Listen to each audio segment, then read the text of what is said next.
And I'm Charlotte. And we are here in Romania's Crămele Răcaș winery in this really cool bottle cave. I'm not sure if you can see behind us, but it's awesome. Trying some wine.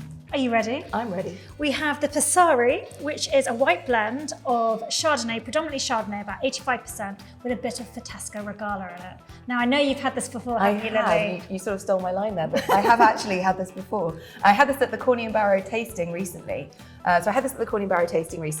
Absolutely delicious. What I like about this is it kind of sneaks Vitesco Regala in under the radar. It's like a gateway, because Vitesco Regala is a delicious indigenous varietal to Romania, but not many people really know that much about it in the UK. Corney and Barrow is very prestigious, sort of fine wine specialist. So when they're doing this, they've had obviously the Chardonnay people know about, and it's putting in this beautiful aromatic grape in with it, which really boosts it and gives it so much wonderfully floral flavour and smell. Can you give it a sniff? Yeah. What do you think? So I'm getting some of the classic Chardonnay notes, some peachiness there. I can also get a hint of the creaminess there, but there's definitely those lifted aromatics coming through, which must be from the Vitesco Regala. I think that's a really interesting point when people are a bit nervous about trying a new grape, putting it in with the blend with, an oldies, one that everyone already knows well and loves, can be quite a clever thing. But I'll have to have a sip. Have a sip.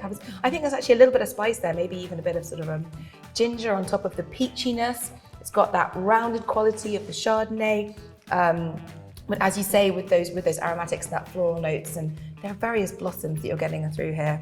Yeah, it's definitely a complex wine, lots of different layers, and as you say, we've got the bouquet of different florals, the spices, but also backed up by those peachy notes as well, quite classic, the Chardonnay.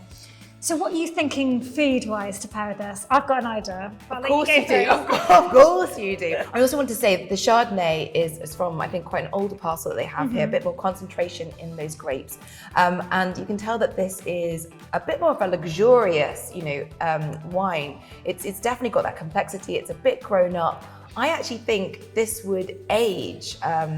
Yes. You wouldn't have to drink this straight away. Yeah. I think it'd probably age in bottle for another 3 years. And I'd love to see how that actually develops. How those spices really start to evolve and come through. Exactly. As So well. go on then, hit me with your food pairing. So I'm thinking, because it's got some body, it's got some texture, it's quite rounded, but there's this kind of spice cutting through at the end, lifting it all up.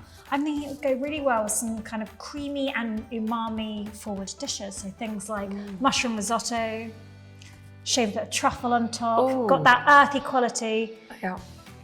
Earthy quality and creamy quality, great with the roundness of this, but then the spice sort of cutting through that creamy quality. I love that, and it's like luxury in luxury, because I think this is actually quite an opulent wine with your truffle. Yes. Next time you need to create some.